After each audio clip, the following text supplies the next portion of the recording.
morning, everyone. Welcome back to the channel. Today's episode, I don't know, but That was a great way of starting to be more authoritative by taking space. I'm just kidding. Because every time I forget to start an intro. But good morning, everyone. What are we talking about today? First, we're apologizing for our delay again. And you're going to say why. Because I have a W-2 and this is something I do on because I am your friend. And then I end by saying, thank you for your time. We appreciate you. No, so the authoritative way of saying it, you don't say you're sorry. You start by saying, I would have said, if I wanted to be authoritative, I would have said, I appreciate your patience. Let's get started. Okay. Because then if I'm saying I'm sorry, I'm making myself a subordinate, right? But if I say I appreciate your patience, I'm being the authority. Correct. Sure. Anyway, yes. What's today's topipe, guys? Great What did you want to talk to me about? And I haven't really prepped it too much, more than one line you told me just before I click go live. Oh, yeah. Hey, Tommy. Hey, McKenna. Oh, I didn't press live on mine. You need to. Let's do that. Then I'm stealing your stuff. I'm stealing your audience. Don't switch over to Ice live stream. I would say a lot of people have joined your audience and following from me. Yeah. What an intro. Okay, so I asked Andreas, I said I want to hold more authority as a leader. And I don't know if you want to get into that story at all, but about being grounded as a person. I don't remember the story. I tell a lot of stories. I just want to save time since you have to go at 10. So I'll put that in a reel. But there was just a moment we had where I realized that I want to hold more authority as a leader, and I've always associated it to like a negative connotation, or like fear-based authority, rather than someone commanding respect and it not being seen as negative, especially as a woman. Yeah, and we talked about that in other masculine versus feminine and all of that. And then yesterday we were on a call with Rosie, just to do a super quick recap of that as well for people who didn't listen to it. One of the key things there, what we realized is that no, it wasn't yesterday. It was earlier this week. What am I talking about? That was me and Rosie talking about something else yesterday. But the point was the following. There is absolutely feminine energy and masculine energy. And the discussion we had there, Ice, was I just don't subscribe that authority have to be masculine or it has to be feminine. But what I've noticed with a lot of women is a fear of taking authority and being dominant in the fear of them showing up with masculine energy. But that's not the case. I don't subscribe to that. So I'm just saying that's in others people's minds, not mine. Yeah. Hey, Jody. I see a bunch of people. That I don't fear coming off masculine at all. It's more like I was... Not in your case. I agree. I never had the courage to be disliked. And I think I've seen so many videos now from other entrepreneurs who have gone through their phase in their 20s. And they had to go through like... undoing being the friend boss, or the friendly boss. And it's not all the people in their 20s, Ice. I am coaching or mentoring another person right now that have this problem in their 30s, late 30s. Gotcha.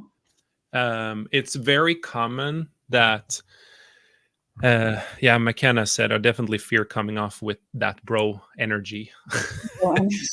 No, but I see that. I've heard that being said, and I think it's a shame, and people are missing out. But I had another. So I'll lead you into a couple of things. Let's be factual and boring for a couple of seconds, guys. So number one is people in US associate management as authority, dominance, sitting on high pedestals, and they use that as a negative term. This is what Rosie and I talked about yesterday. And then they say leadership is like someone leading from the front, halo effect, all of those things. I think a leader knows how to manage. A leader knows how to be authoritative. A leader knows how to be dominant. So I think people are chickening out by sort of putting them in two different categories. And in US, you have seen that, Ice, and on social media, you see a picture of a person like pulling the weight ahead of his people, and you say that that's a leader. He's leading from the front, and he's pulling weight and like a big block of stone or whatever it is. And then you have another picture with a manager standing on top of the stone, whipping his employees to pull it. Mentally, now that is ingrained in your head, and you assume authority with that person with the whip. My argumentation is leadership is an umbrella term, and you will have different situations where you need to lead with authority, you need to lead with whip, and you need to some, but that's not always. It's situational. And then there are situations where you need to lead with inspiration, lead from the front, adapt to people, but it depends the situation your business is in. But just out of the gate, most people get stuck of just assuming one is bad and one is good. It's like good and evil. Everything we do in society, especially in the US, is like it's either good or evil. And right now, authority seems to be on the evil side for some reason. Well, it's actually, as a result, people are being too nice and being friends with everyone. And then shit hits the fan. And guess what? Vacuum, no leader in the room who just stands up, is resilient, and just points with the entire hand and said, this is what we're going to do, and here is why. What people fail at is the second part. Authoritative say, dominance people will say, this is where we're going, but they don't explain the what and the why. But if you say authoritative, we're going to go here, and here is why we're going to do this, then people will naturally follow and won't see you as authoritative in a negative way. They will be happy that someone is leading in the vacuum. And okay, what have I said so far? What is resonating with you? You can hold authority, saying what we're doing, not asking if like everyone's okay with it, and then explaining why gives them an understanding of where we're going. Because I never had a good relationship with authority. I never could just do what I was told with no reasoning. Like I would always ask why, and culturally, like it's disrespectful to just not listen. No, regardless. But And you so have to ask why. I'm surprised that I don't think of this naturally because I don't do well without a why. But I think it's because I'm so focused on I didn't have the confidence to just say what I think is best or what I want to do because I want to hear the opinions of others because I might be wrong or like, what if I'm making the wrong decision? What if I need to broaden my perspective? That's the trouble I have with authority, with holding authority. Great leaders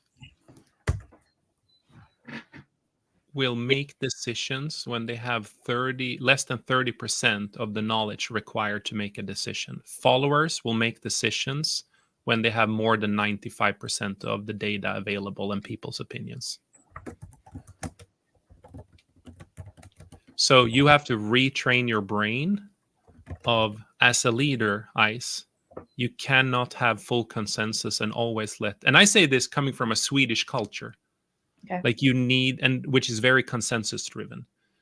You have to make decisions not knowing all the facts and not catering for everyone's opinions.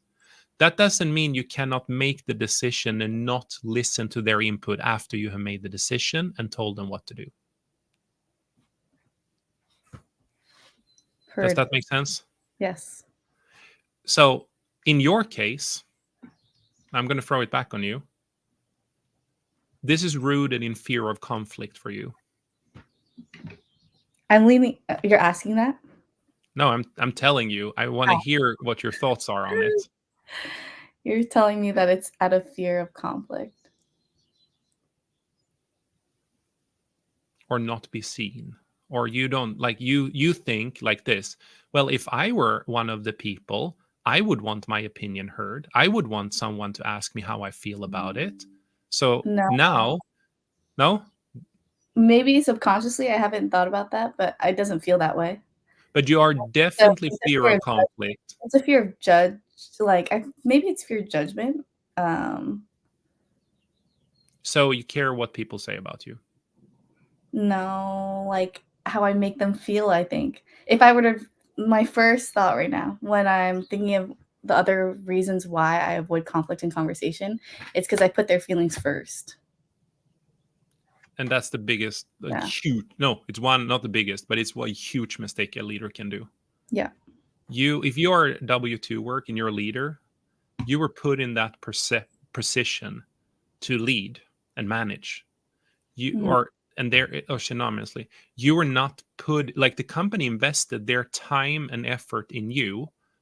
And now you're saying, I will cater for everyone else's opinions. I will cater for like their emotions. I will cater for like, no, you're missing the point. Like you are put in that position. Someone else made you a leader in a W2 job for a reason.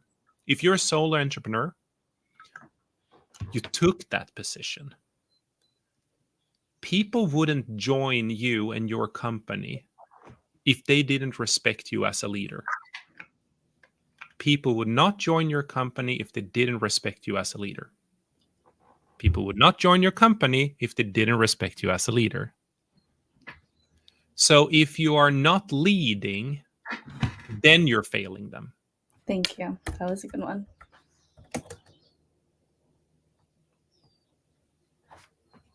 You create a vacuum, and now people are worried. Like this is like being a child without the parent. How did you feel as a child if your parents weren't there? You just do it. I don't know. No, but my point is like your employees, think of them as your children. Okay. So reverse your own upbringing. You don't have kids, but the day you will understand what I meant. Is you as a leader are a parent and a father figure. You probably have someone in your surrounding that is that person for you. Mhm. You need to be that for others. Like you need to step in. Like leadership isn't something that, yes, you grow into it, but the sooner you made a choice, like I'm a leader, dot, and I'm going to do what I'm going to get curious about what being a leader is, and I'm going to believe in what I say. I'm going to hold strong opinions, but loosely held, and I'm going to listen to others still. But if no one is making decisions, you're wasting time. And they expect you to make decisions. They would not join your company otherwise if they did not respect you as a leader. Okay. Couple of comments. Oh, what the F? I like that. Oh, Okay. no. But the Alexi, and I can't pronounce the last name exactly. You show authority by making decision, even if you don't have all the info and all the conscious, because you accept that if you're wrong, you will take the responsibility for it 100%. Like that is the loneliness of being a CEO. Is in the end you have to take the ultimate responsibility. If someone in your organization screw up, it's on you to say, my mistake, Mhm. because it was your mistake putting that person in a leadership position. And then the other thing, followers are following because they're not ready to be responsible for themselves.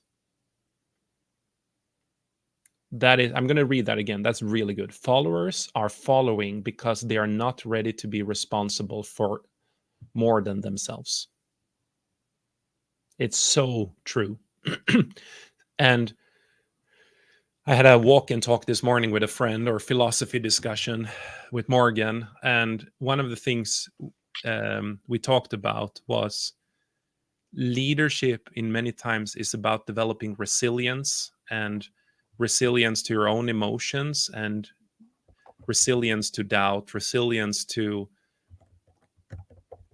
a lot of things in general. But what happens is that some resilience can be developed, and some resilience you have to just live through yourself. But again, okay, so let's get back. Are we on topic still? Ice, thoughts. I'm talking a lot. Say something. I'm internalizing. You Dang. can't just sit and internalize. Tell me an example where you feel you should have shown up as a leader with authority when you chose not to.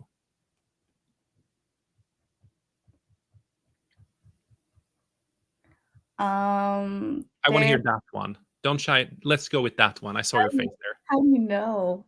Okay, there's been times in a meeting where felt I felt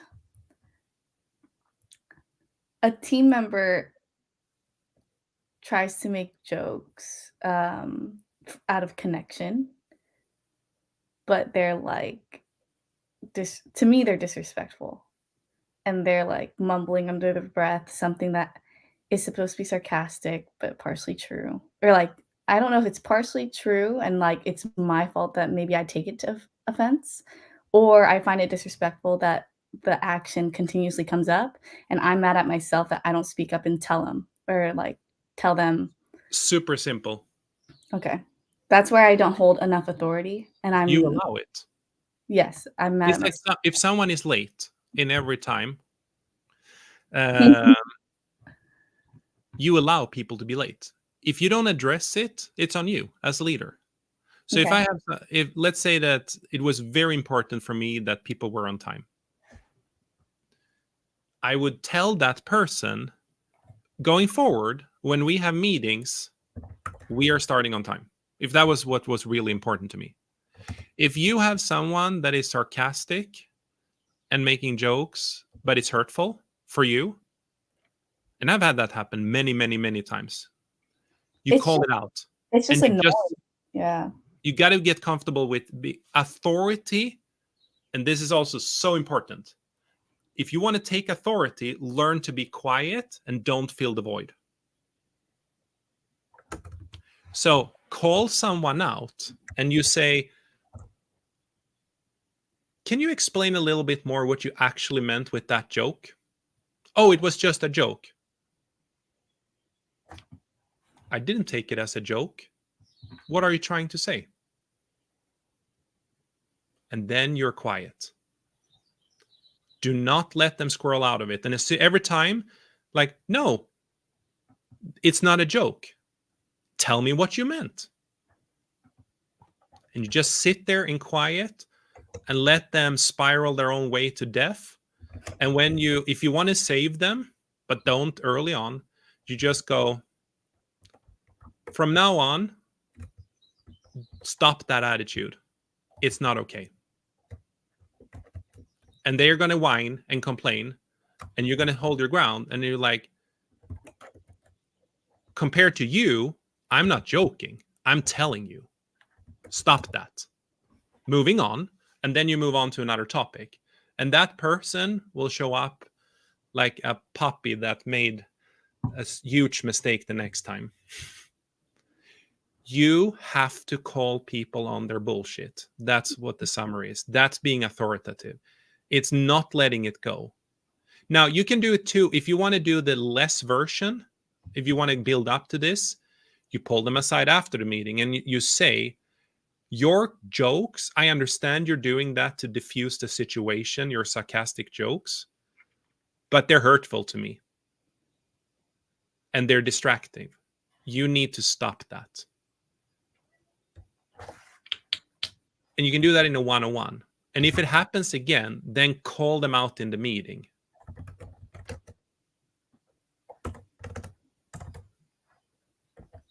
Understood.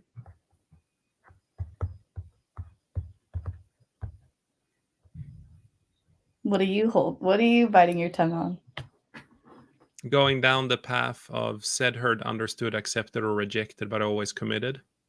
So I'll do this one quick. It's a little bit of a tangent. The way you understand if someone have understood your command and what you require of people is a model of said, heard, understood, accepted, or rejected, but always committed. So have I said something?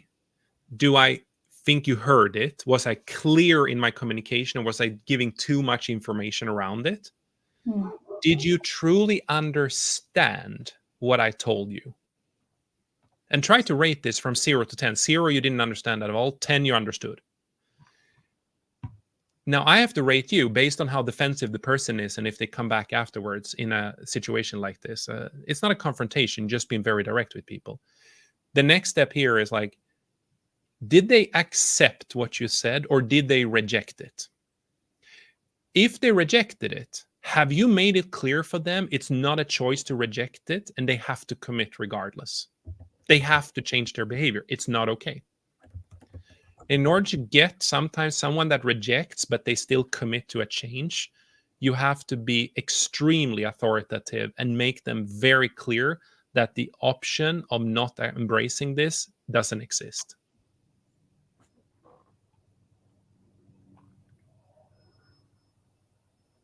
You with me? Explained that very clearly. I heard everything that you said and I understood even the complexity of it all. I accept what you have said. That was very Yeah. eloquent, but I hit every point. We have talked about it many times. I think it's offensive when someone say I heard you, Mhm. and usually will make you feel like you're not understood. But if you tell someone you have understood them and you can showcase that, the other person will feel much better about themselves as well. It's the same when you get feedback from someone. If you Mhm. can say, I have understood you and here is why, the other person will come back to you and give you more feedback in the future. But if you just said, I heard you, it's like, yeah, I heard you. Yeah. Middle finger. Uh, Hey, Elena. Oh, I see several other people. Mattia, bunch see, of people. Carolina or Carol. Sorry, my bad. I uh, gotta get glasses, but that's a different story. I refuse to be old and get glasses. mine are. I'm weak. I have blue light glasses, but it hurts my head if I'm like so close to screens. I had to get it. Um, a thought that came in my head as you were talking is, am I losing it? Am I losing it? My fear around authority is pretty backwards because I think I am I avoid conflict thinking that having moments like that would make them respect me less or like, No. when in reality, when someone who holds more authority in a conversation calls me out on my bullshit, I respect them more and I don't dislike them any less or more. I don't like dislike them anymore. I think I appreciate that we can hold different attitudes in conversation and it not be taken personally. So if that's the case, But I'm also growth oriented as a person, so I would like to create a culture of growth oriented people yeah, who don't take it but that's personally. who you hire. That's culture fit. And Culture, I yeah, know your team, everyone is growth oriented. correct. I'm proud of that. Would they respect you as a leader if you didn't lead? No, actually, I wouldn't have any problem holding more authority with my current team, with the team we're talking on. Yeah. Yeah. So that is your practice area. And that doesn't mean that you don't listen. Like it doesn't mean you're not approachable. It doesn't mean you sit on high horses, but they expect you to lead. And this is what I said, the US culture is so flawed with assuming that leadership cannot be authoritative. If you have a crisis, like a life or death or the future of the company, and you have to make a decision within an hour, do you go down like, let's all sit down and talk about how we feel about this? No, you go into the room and like, this is what we're going to do, and people in that moment will look at you as the savior. You're there to save them. They signed up for you as a leader. But if you don't show up as a leader, you have a problem. And let's make it less dramatic. You have a customer who's not happy with your service. You're never a person that would blame others, eyes. You're never a person like, you did that, you said this. No, you would step up and say, okay, what can I do? Don't say what we can do. That's your second sentence. Your first sentence is, what can I do in this situation? You're taking responsibility as a leader. Then you say, what should we be doing? Because as soon as you say, what will we do first? What are we going to do about this? Then you're not leading. You're then a follower. You're a peer with the team because you don't want to take on the negative burden of a negative situation.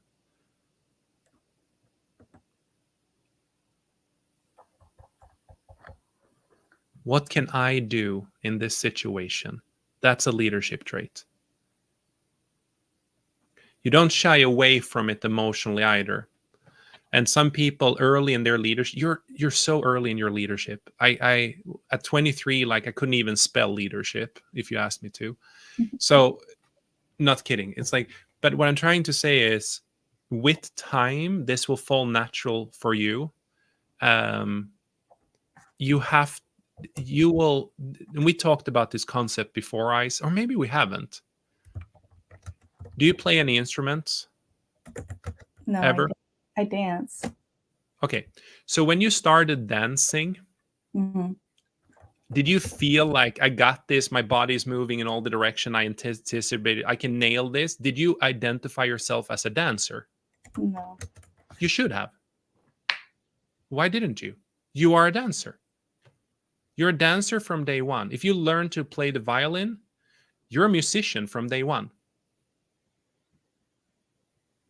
If you start a company, you're a leader from day one. You and I are both leader. We're peers. Now, over time and practice, you will feel more comfortable being a dancer. You will feel more confident being a violinist.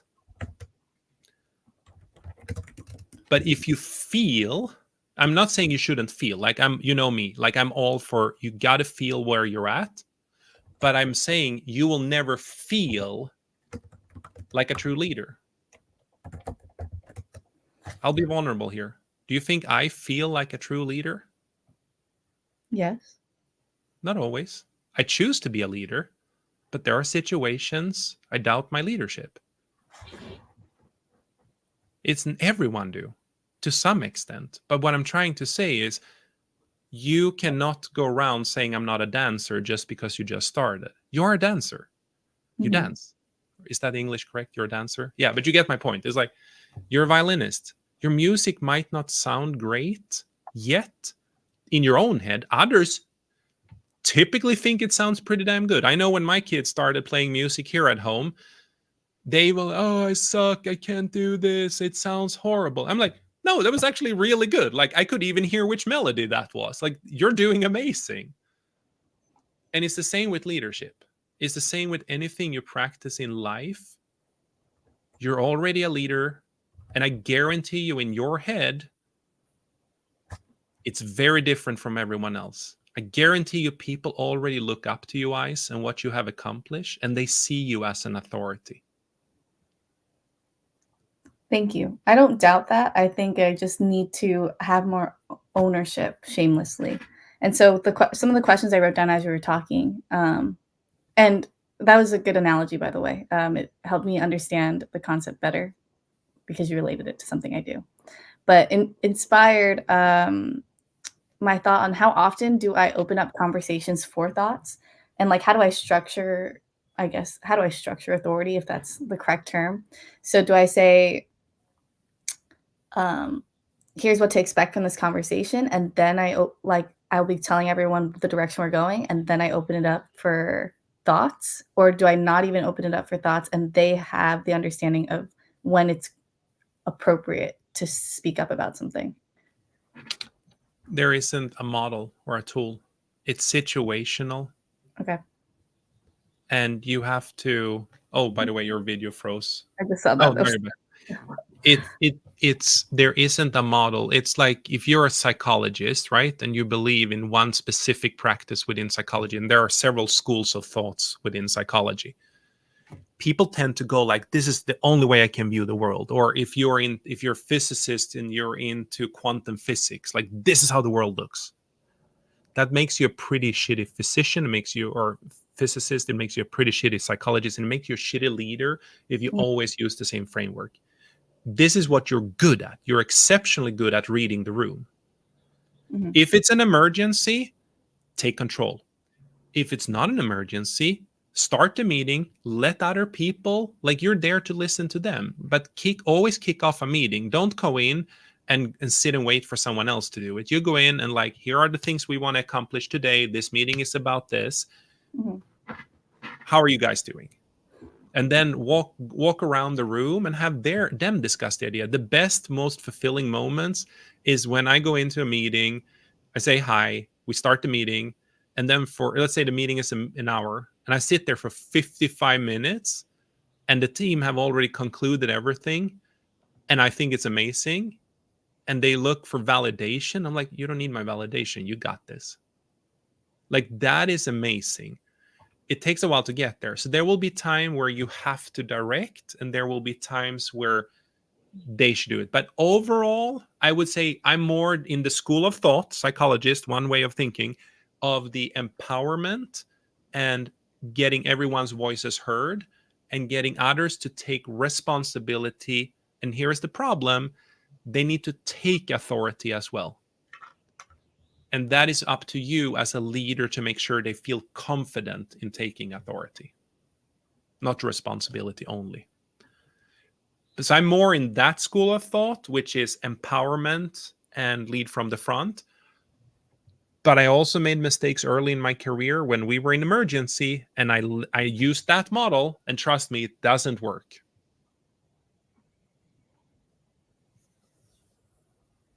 So there isn't a tool, but a couple of things you can do to be more authoritative is always start and end the meeting. Always in the end of a meeting, let me sum up. So Shar, just because I know she's on your team, Shar, what are your action items from this meeting? Just by you asking her, and always, always, always, always a when. Like, this is the biggest fear a lot of people have with feeling authoritative, is someone will say, oh yeah, I have to go write this article, I have to publish this, I have to do this. And you feel bad when you say, when will that be done by? People just taking on a task doesn't mean they take responsibility for it unless there is a when. So always a when. And even to this day, I can sit with people who are in their late 50s, early 60s, have been in C-level positions for 20 years. We sit and talk about something, and how consultants have been trained to ask why all the time. Like, I sit in the end of the meeting, it's like, yeah, when will that be done? Amazing. When? And then the person sort of squeals, and I don't really know. And then I say, okay, when will you know when you will be done? Don't let people just, I'll get back to you. No, when will you get back to me and tell me when you will be done? It's in your interest to park it on them. You can't go around remembering, oh, what was this person supposed to do and say? Make them accountable for their own timelines. And you don't have to pressure people to give you a timeline on the spot, but then say, and if they're hedging, that happens a lot as well, even to this day, where people are like, I'm going to need 4 months to do it. And I go, no. I get what you're saying, but we need it in 2 months. And then they go, oh, but it's not possible, and blah, blah, blah. And then I ask them straight up, like, okay, what do you need to get it done in the time frame I'm talking about? It can't be done. Okay, I beg the difference. Try. Like, if it's not 4 months, then what's the best you can do, and what do you need from me? Do you need people? Do you need money? What do you need?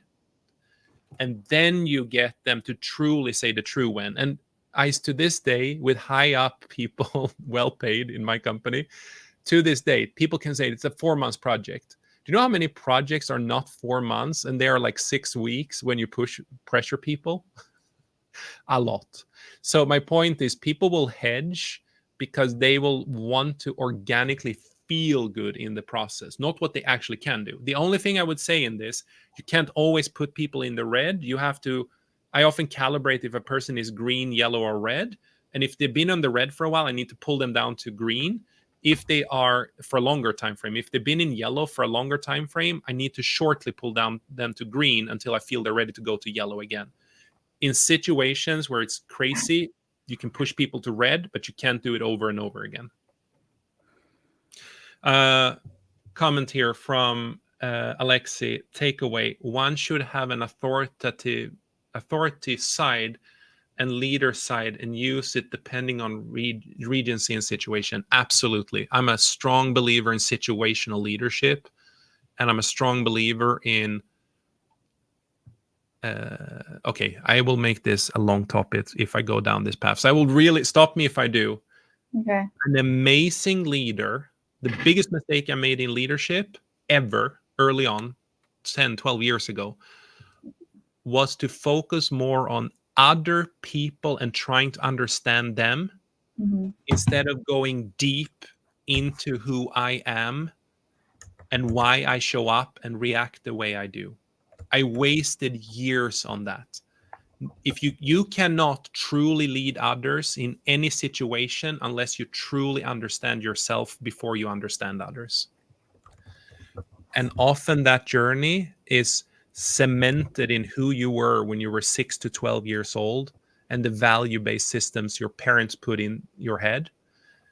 And that system is who shows up in an emergency, and many times it's probably how you show up in a lot of meetings, and why this is a topic, guys.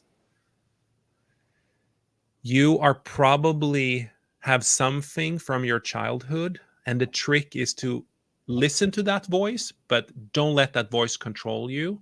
And you're a different person today compared to when you were 6 to 12 or 6 to 16 or whatever it is, where you really cement your core beliefs. But this is what I mean. Great leaders will go deep in understanding why they show up in every situation the way they do. And then they will understand why they might react in a certain way in a certain situation. So you're part of this journey, and I don't want to do this on this call, guys. We can take this as an offline because that can get pretty emotional. But you need to understand where your fear for authority comes from. What is it rooted in? And it's probably not who you are today. So I'm just going to park it for now, but that is something I spend so much time early leadership focusing on others instead of just going straight in who I am.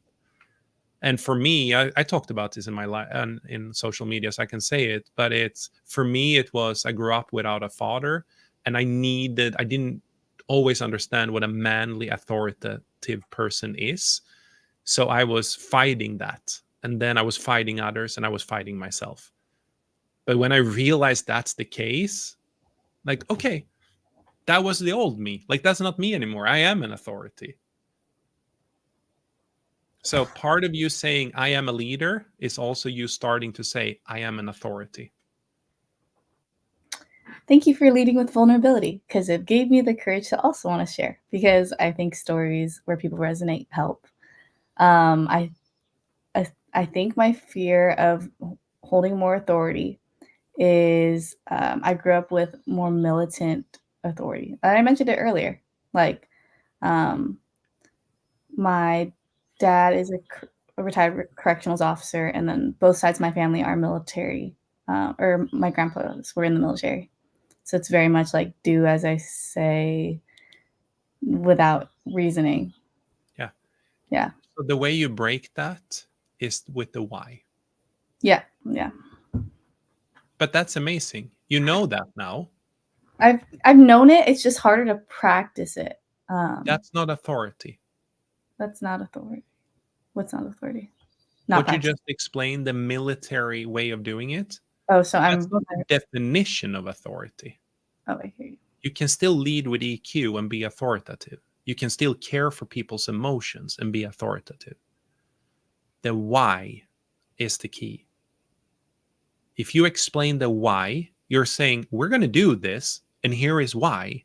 If I just told you, Ice, go get a glass of water now. Or I said, Ice, you need to go get a glass of water because you look dehydrated and I worry for you. Well, I'm pretty certain, or yeah, I'm certain that I do that already. Like I don't have trouble Yeah, explaining but then why. you are being authoritative. You just have Yeah. to acknowledge that it's back to the dancer. You Yeah. are an authority. You are a dancer. Yeah. That's where I fail. It's not the actual like how I show up with authority. I think it's the confidence within authority. Yeah. We got actually a bunch of people listening on the live. I I want don't to ask people. I don't see these comments. No, I see. So there have been several, but part of people also. Jody said, building your muscle to become great. This is it. Like you're in the gym right now. You already know you're a leader, an authority. Now we're Yeah. just getting bigger muscles.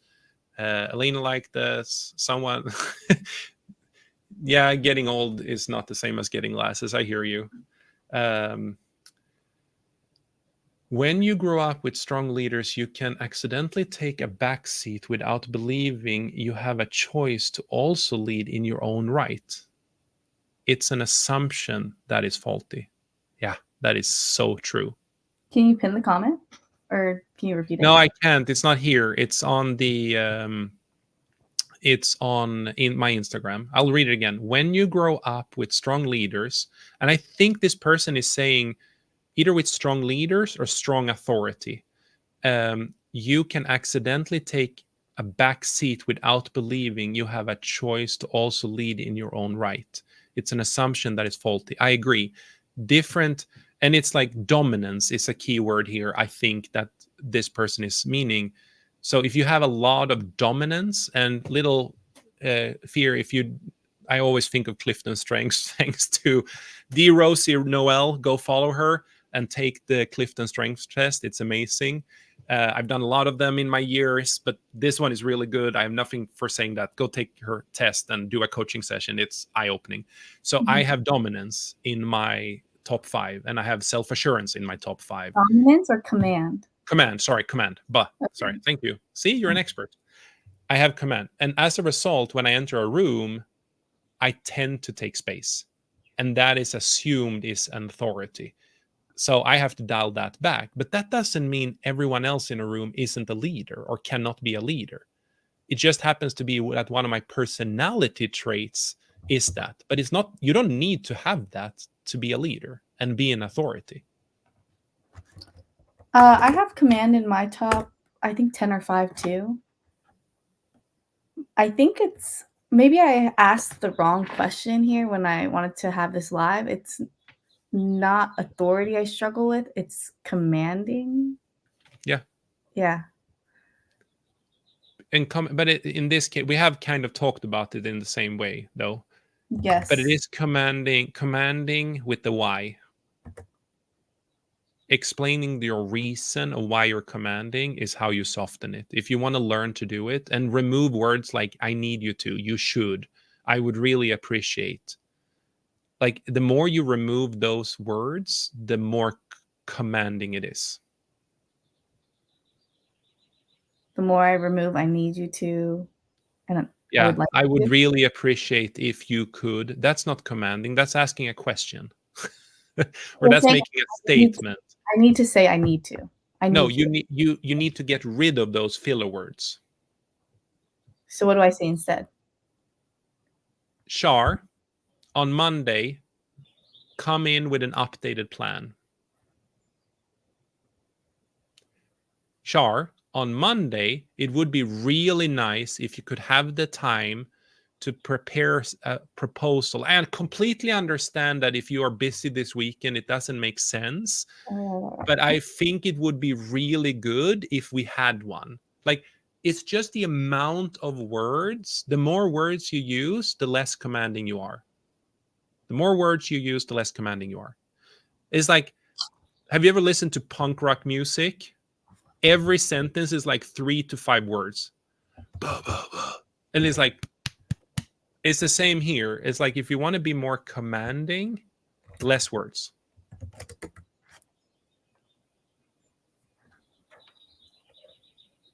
Ice, stop seeing yourself as not a leader. I am a leader. I am a dancer. Yeah, but you get my point. No, I think it would be really good for your business if you started to explore a little bit more that you actually are a pretty good leader. And I think by you doing so, blah, blah, blah, blah, blah. Ice, you're a leader. He does think he's funny. But you see my point. You use a lot of words when I hear you with your teams. I told Andreas that I go around the bush like twice, or I beat around the bush maybe like 7 times, because I'm so focused on their feelings, like how they're gonna perceive the way I command it. So here's what you can do. Be more commanding in the meeting. And if you want to fulfill that need after the meeting, Shar, I just want to check in. Like, for me, it's important that we get this done by Monday. Did I hurt your feelings by saying it the way I did? Boom, you checked in. She knows she cares. And then you add, and she will say no. And then the next time, but then you say, okay, but in the future, if I ever do, can you please let me know? Because I am all about trying to make us more effective here. And now she feels welcome to go tell you if you're being too commanding or if you don't listen. Mhm. But it's not in your nature. It's like, I'm telling you, you could, like, if you're at war and you're a commander in war in a most military setting, people will still feel like you're beating around the, like, just get to the fucking point. Come on, let's go, Ice. Like, even if you are the most authoritative person ever in your head and commanding, others will be like, oh my God, that was so much kitty gloves, killing it with softness. Like, can she just get to the point? Like, you're never going to be that person. And if you are, I'll pull you back. Rosie has lobster claws and I have kitty gloves. Yeah. Last question because I want you to prep for your call. How often should I check in about my leadership and ask for feedback? On like how I can be a better Not leader. too often with your team, but with with mentors and peer groups outside often. Okay. You have me, Rosie, Vina around you. You don't have a lack of that. Rosie said, Ice is high command. She can do it. I agree, Rosie. I'm leaning into it, Rosie. And Rosie, I didn't know you were on, but I was just saying that people really need to go and take their Clifton strength test with you. And the reason is the more you understand who you are, the more you know how you show up in every situation. So follow the Rosie Noel if you're already not doing it, and reach out to her. Mhm. Oh, you just joined. I talked about you before. Super quick, because I have a meeting in 1 minute. Are you focused on their feelings or what they feel about you when you do it? Who said that? That was good. Or it doesn't matter. Yes. JTTRBG. I don't know exactly. I can't see the photo. I only said that. It's maybe Julie. Maybe it's Julie, actually. Oh. I can't see the photo. Okay. Too small. But I Yeah. gotta run. We'll But talk that was a good question just in general. And you should always care what people feel, but you cannot factor it in every situation. It is the latter. So thank you to that person. Have an amazing day. Thanks, Take guys. the Clifton strength test. Trust me, it's useful. Mhm. Bye. Bye.